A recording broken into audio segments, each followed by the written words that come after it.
Hey everyone, Mr. Weinland here. We're going over 15.4. Shouldn't be as long as section 3, but we're going to go over quite a bit of some information. We're going to talk about the Counter Reformation.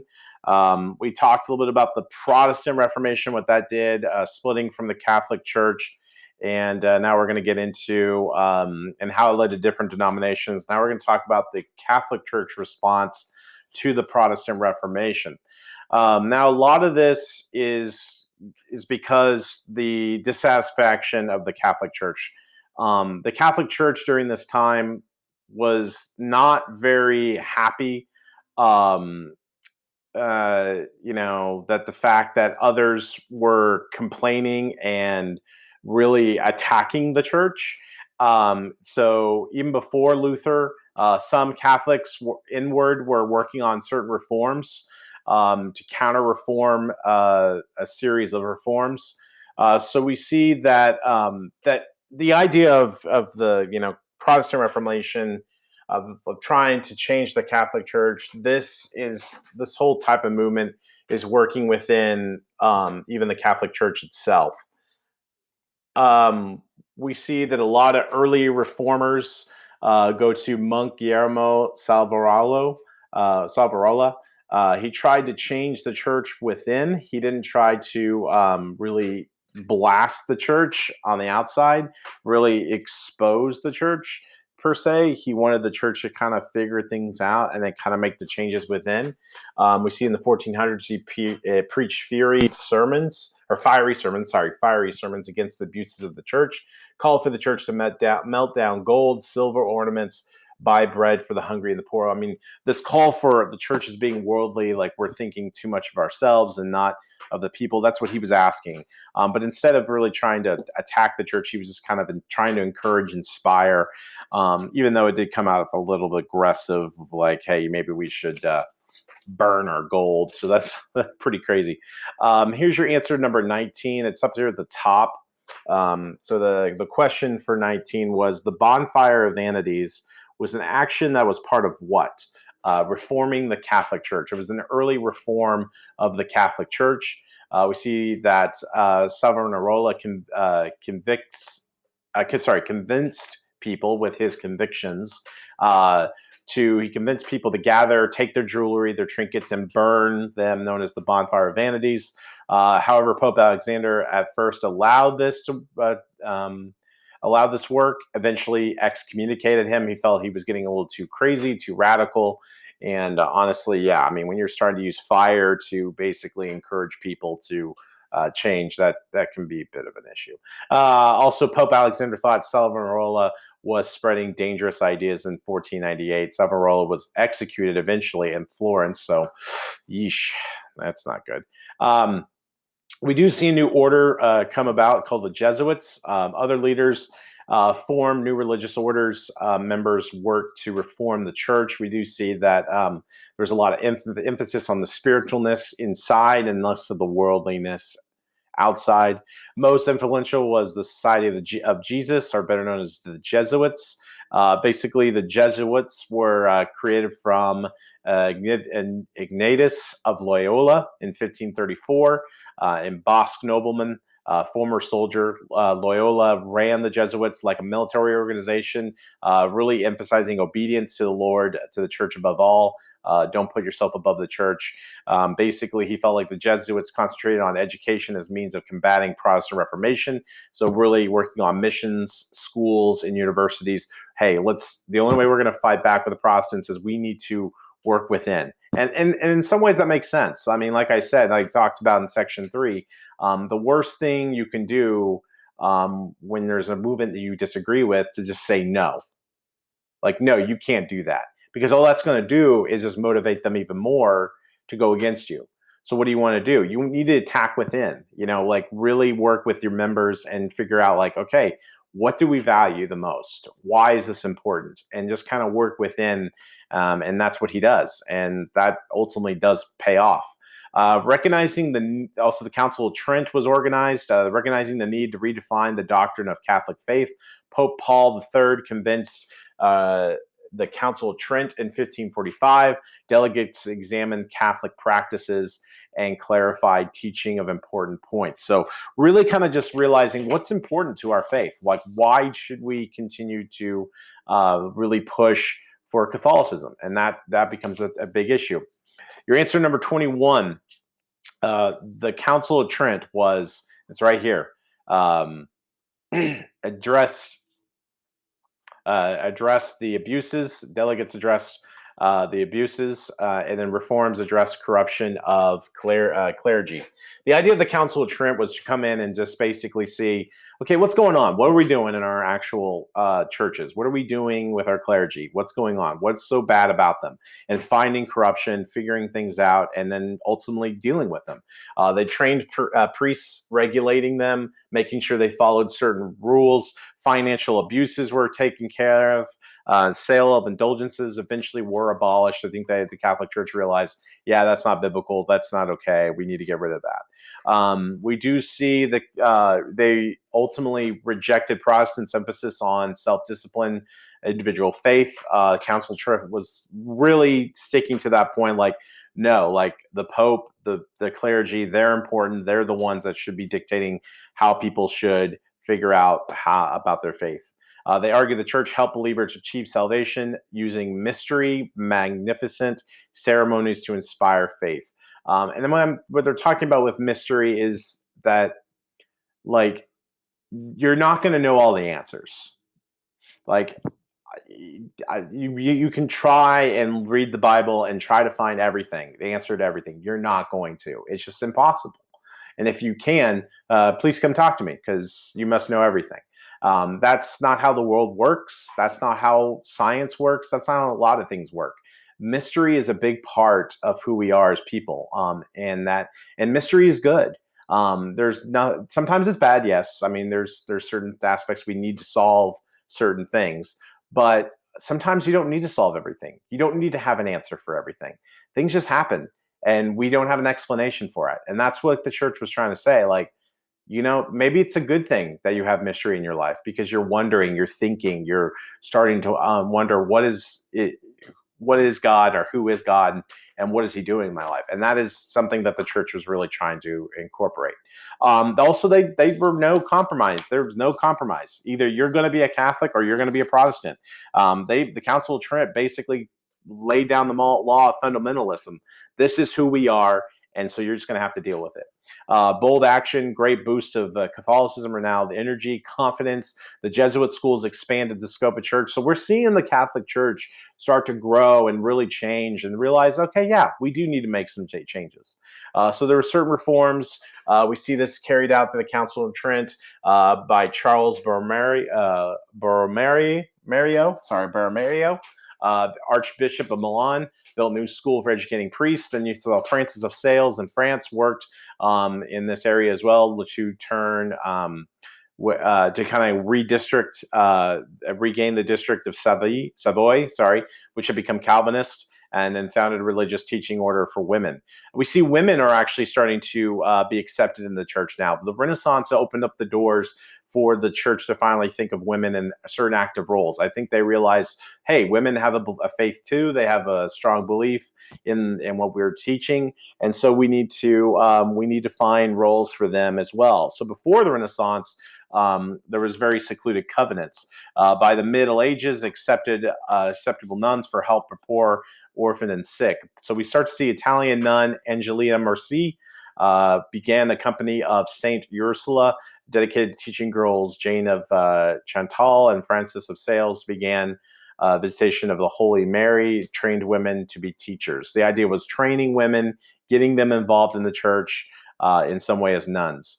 Mary Ward, England's Mary Ward, began a European network for girls' schools, first announced because ideas about women considered dangerously new, but later influenced and formally recognized by the church. Another one was Teresa Avila. Teresa Avila was most famous female spiritual leader as a nun.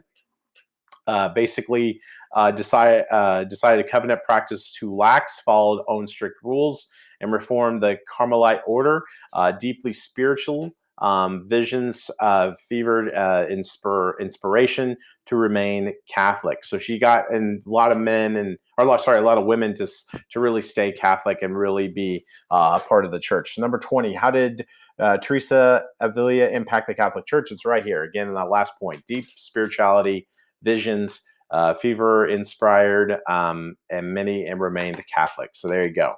There's your answer. If you need to pause to write it down, go right ahead. Roman Inquisition. The Inquisition. We're going to talk a little bit about that. 1542, we start to see the Counter Reformation establish a court system. The Roman Inquisition was tried people accused of being Protestants and practicing witchcraft and breaking church law. So it's like, you're a Lutheran, so you're going to jail. That did actually happen. So yes, people were persecuted for being Lutheran and other denominations. And worst of all was the Spanish Inquisition. The Spanish monarchs actually took this to a different level. It wasn't just, you're not following the church laws, so we're going to make you, go sit in jail for a few weeks. No, Spanish Inquisition actually tortured people. If you heard my dog barking in the background, I apologize. Spanish monarchs actually set up and controlled much of harsher Spanish Inquisition in 1478. They used the Inquisition to impose uniformity and especially converted Jews, Muslims, and later on Protestants. If you were not Catholic, you were thrown into the Spanish Inquisition and you were beaten, and it was bad. Trust me, the Inquisition was not good. Church tried to stamp out rebellion through index forbidden books. The church warned reading these books would cause people to lose souls. Accounts of torture, executions by courts damaged church's image. This is where we see the Counter Reformation kind of take a bad turn with the Inquisition, is that this is a bit of step too far of trying to reform. We shouldn't be really hurting individuals physically. They were accusatory of like, yeah, you're not being a good Catholic, but they shouldn't have been at the level of beating people, and that's ultimately what ended up happening. We do see that this is a lot of the religions by the 1600s. This is ultimately what ends up happening to all of Europe. You see here in the yellow, you have the Roman Catholic Church. A lot of these areas stay hardcore Roman Catholic for many years. Again, like we talked about in section 3, England turns Anglican or a Protestant church. Then you have the Calvinist church up here in Scotland, little pockets here in Europe. And then also Ireland is full on Catholic. Eventually, when England takes over Northern Ireland, that's just going to go Protestant, and that's going to cause a lot of problems. And then you have here, and by the way, if you have me for world geography, we talk a little bit about that. And then also up here in the green, you have Lutheranism in parts of Germany, up here in Sweden, Denmark. Poland's a bit of a mix of Roman Catholic Protestantism. And then you have Eastern Orthodox still in Russia, and then the Ottoman Empire.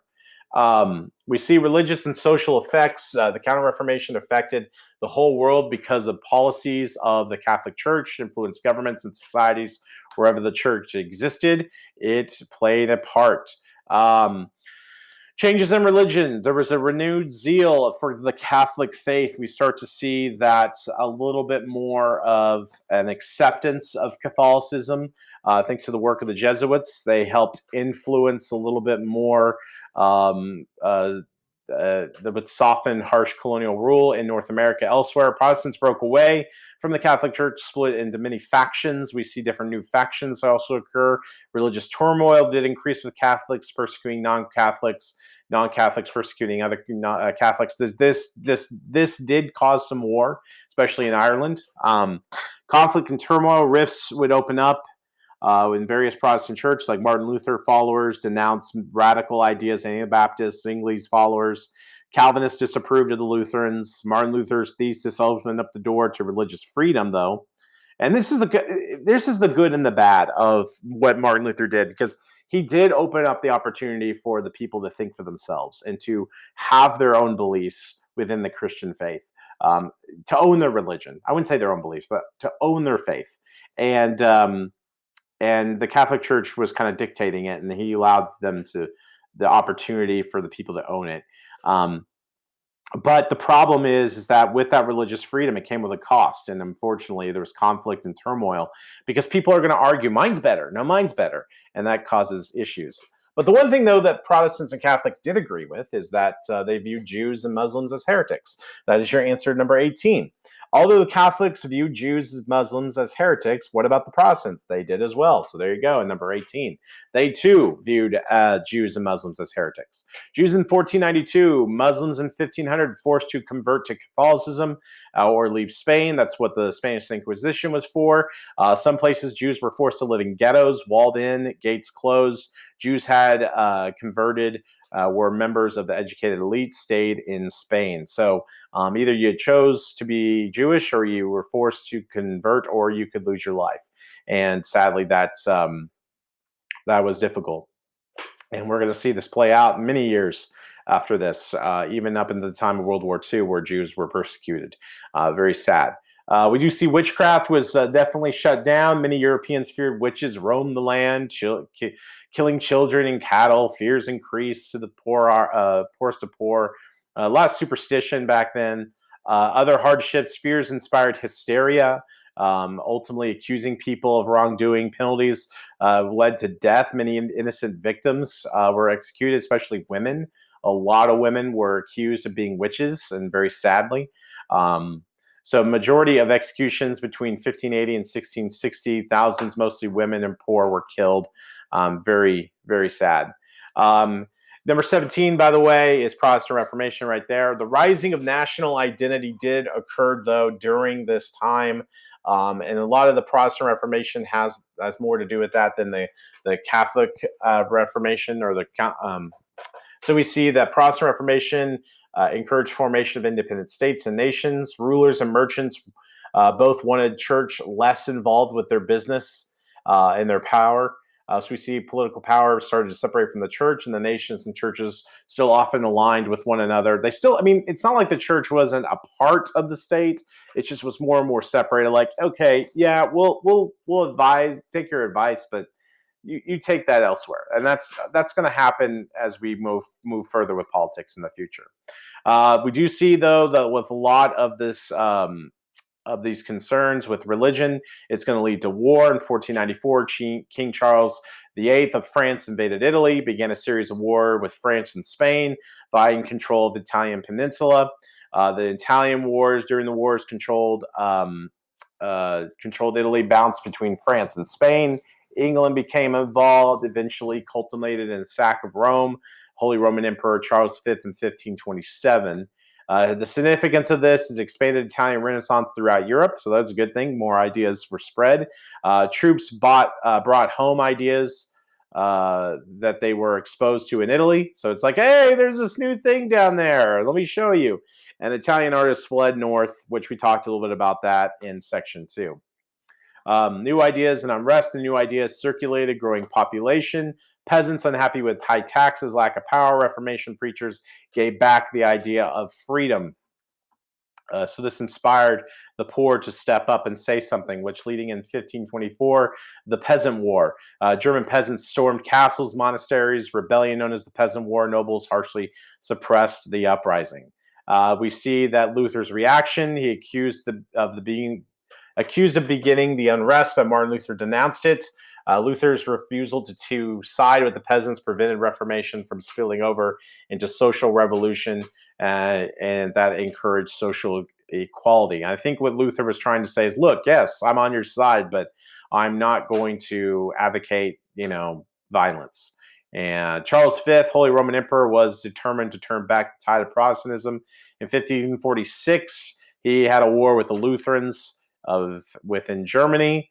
We do see that eventually, after years of battles, this war was waned. By 1555, the Peace of Augsburg was signed to bring peace. This agreement allowed some compromise.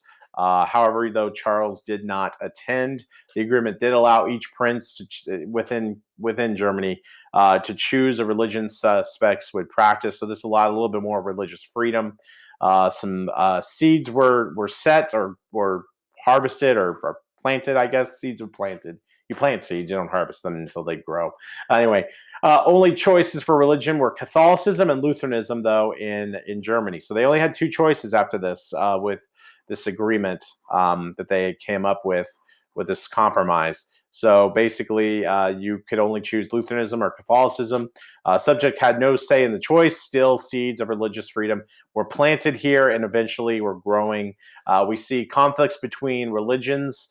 France, Huguenots, Protestant minority fought for years against Catholics. In France, Huguenots and the Protestants minority fought against the Catholics. Fighting ended with the Huguenot leader Henry of Navarre became Catholic.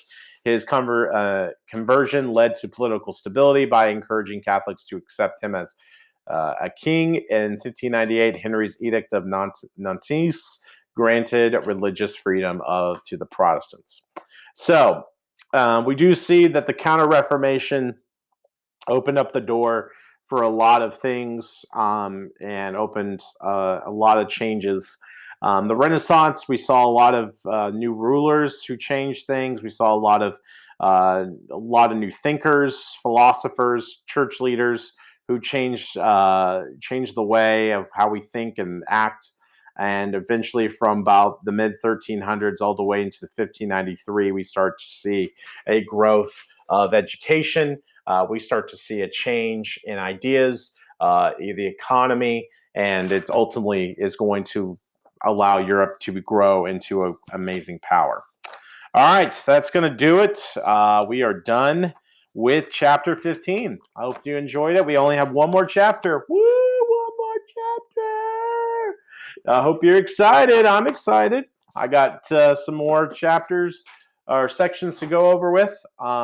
It's going to go over the age of exploration because the Renaissance, what that is going to do is open up the door for these, now with all these European countries with power and money, they are going to go explore. We're going to go find things. And so that's what we're going to talk about next. So I will see you then. See ya.